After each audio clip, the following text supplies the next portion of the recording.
Islam, Baragani, Genealogical Nane, Chief Noble Bandele El Amin, back again for another video. And this particular video, what I'm going to discuss is going to be Moors asserting their rights. Understand that our rights were given to us by the divine creator as a sovereign man, not in the sense of the sovereign citizen movement, but in regards to us being God body, goddesses, and being true divine people. So Moors, basically looking at Moors being the navigators in law. You know, when you see a Moor, understand that he is to know the law and to know what to do in the event of a traffic or criminal or any type of incident, that infraction that may happen to you or that you may encounter while being out here in the world. We are navigators, and the way we do it is that we use treaties. The two treaties that Moors you'll find Moors talk about, the first and the fundamental is the Treaty of Peace and Friendship with Morocco, 1787. That treaty is the primary treaty for Moors, because that treaty, basically what it did was it assisted in making America a sovereign entity. That treaty acknowledged America as a sovereign entity by granting a treaty to them. It put America on the same level as England, Britain, or France, or any of the countries that had already been established. That treaty is what did that. So that treaty is important. But for the indigenous side, you have the Treaty of Camp Holmes of 1835, which is a treaty that was dealt with for the indigenous, what they call Indians, but what is also known as the indigenous natives of this side of the hemisphere, in the what they call the Moroccans or America.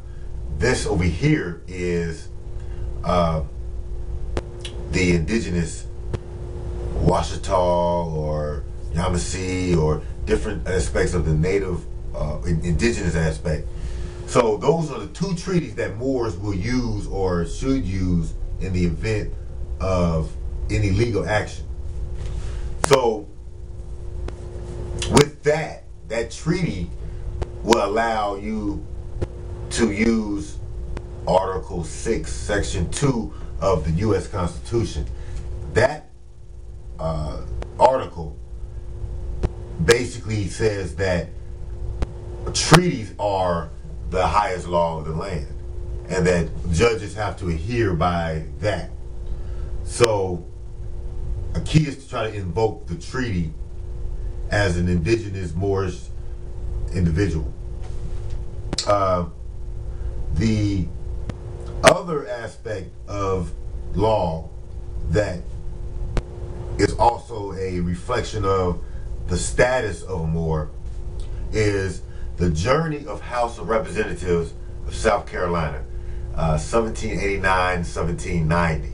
And then that basically, it was it dealt with some slaves, or ones who had become enslaved, that were set free or bought themselves out of slavery, and with that they wanted to be recognized as Moors and not Negro. So like that right there explains there was a difference in status when you discuss Negro, black versus a Moor.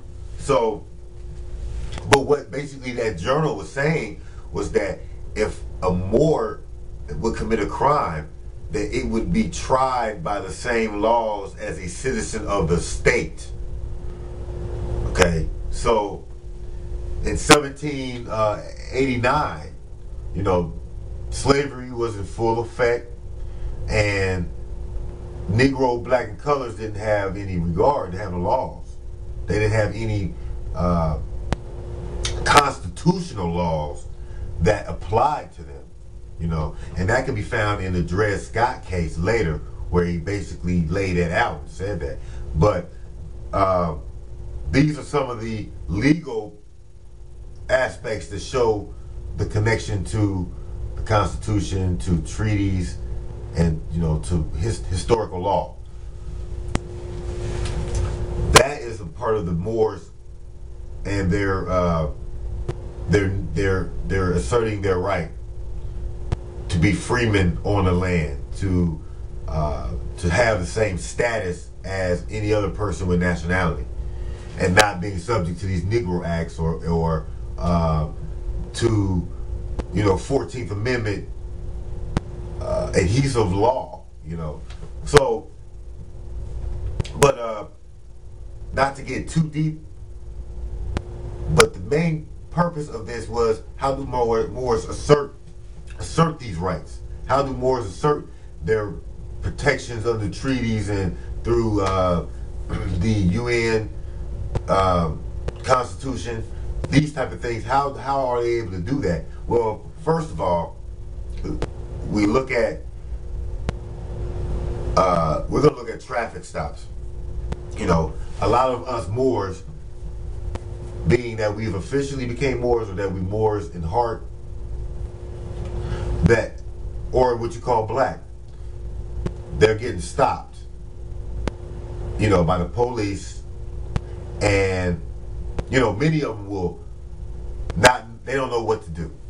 You know, how do you assert your Moorish rights, or your rights in general, when you're being stopped by a police officer?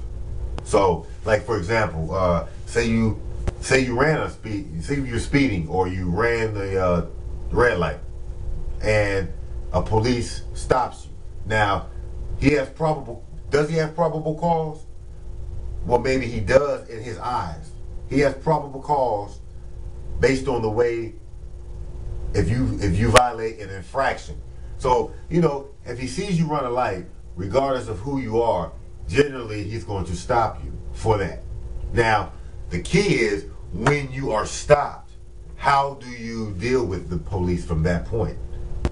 Because he could give you a ticket,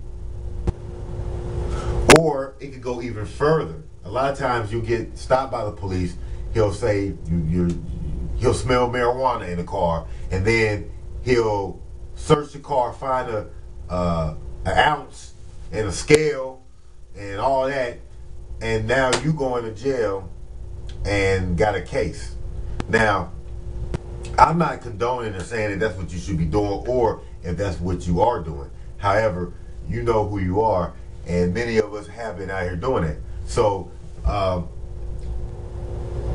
in any case, whether you are clean, your car's clean or not, you don't have, the police officer does not have the right to search the vehicle.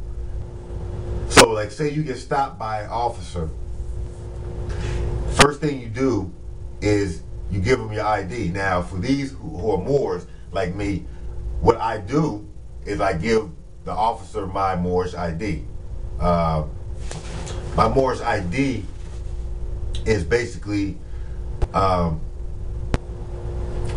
document that's been put on plastic to look like an ID, but it's actually, you know, the document that's been filed on the county so that they can see it. So I give them my ID, my picture ID. It's got a picture ID with everything on it. It's got my rights on the back, tell them who I am, these type of things, being a Moor.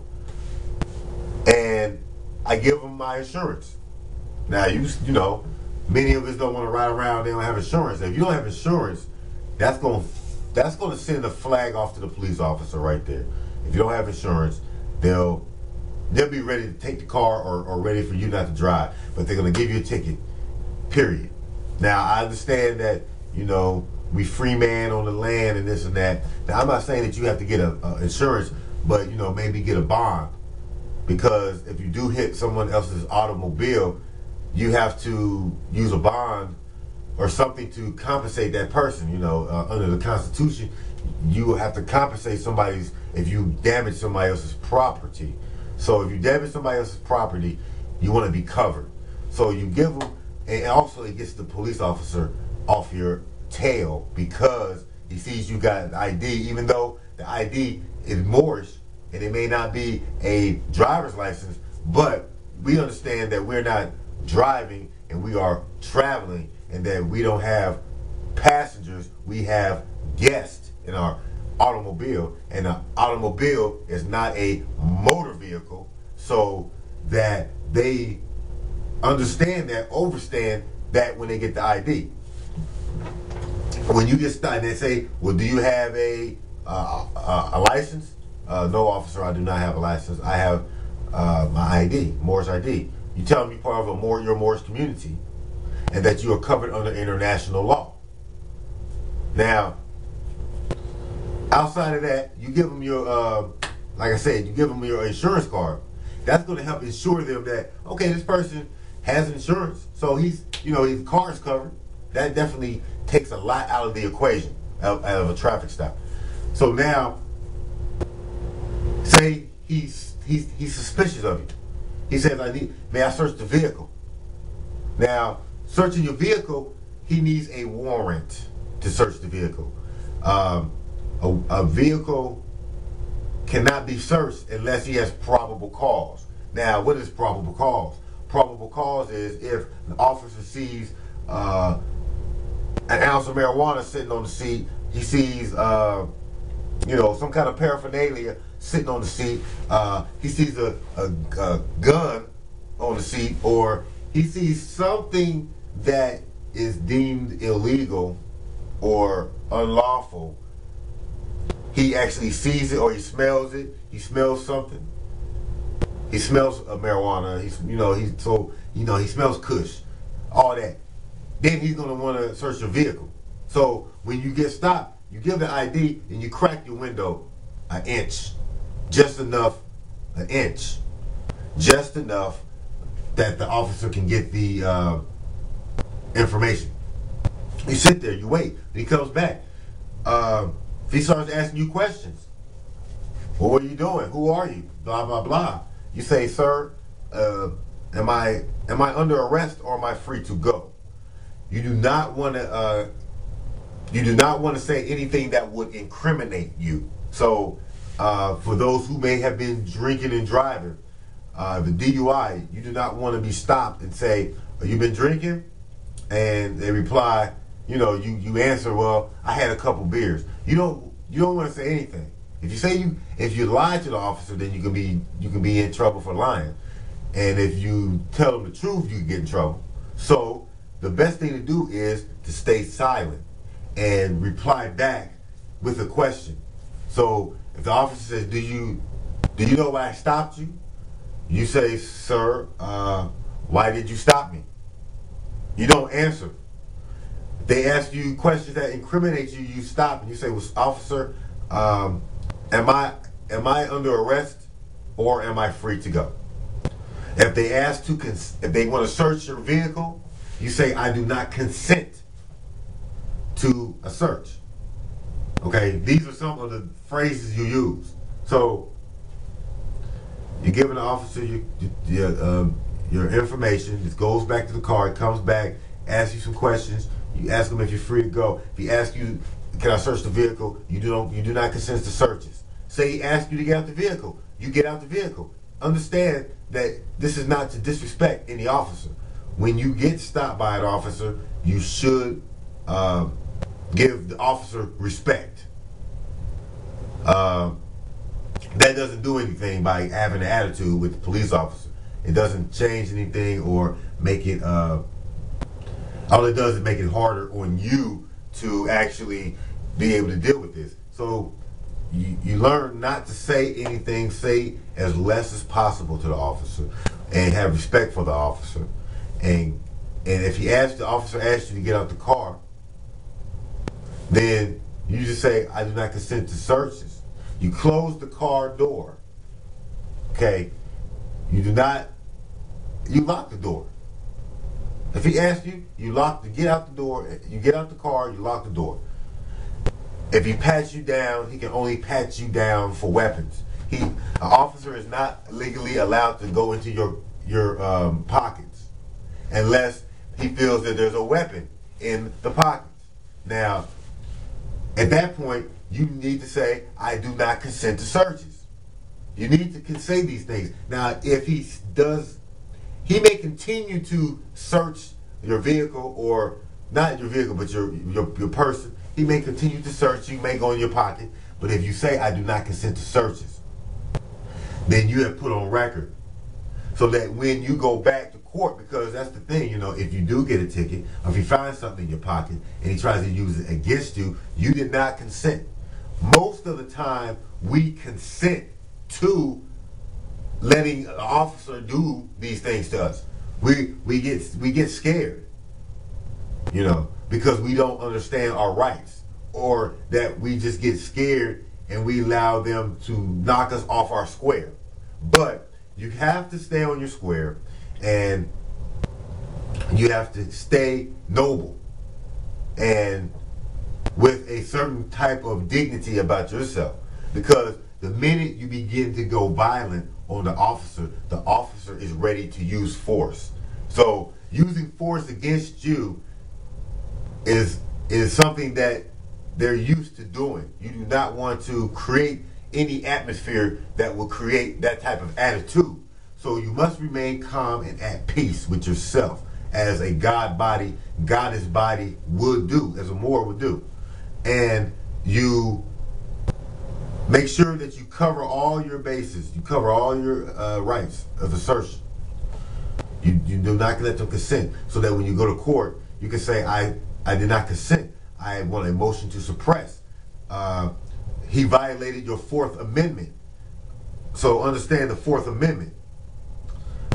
These are some of the ways to help you assert your right, whether you are Moor or African American or whatever they're calling you this week. But this is for anybody that is wanting to stand on their right and ready to go to court. Moors, we always ready to go to court. We always ready to deal with them and fight a battle if need be. So, we always ready. So that pretty much is what I wanted to discuss. Yeah. These are the fundamental things that we need to know. And what I'll do is I'll keep posting videos dealing more with different issues. But for now, tuta nana.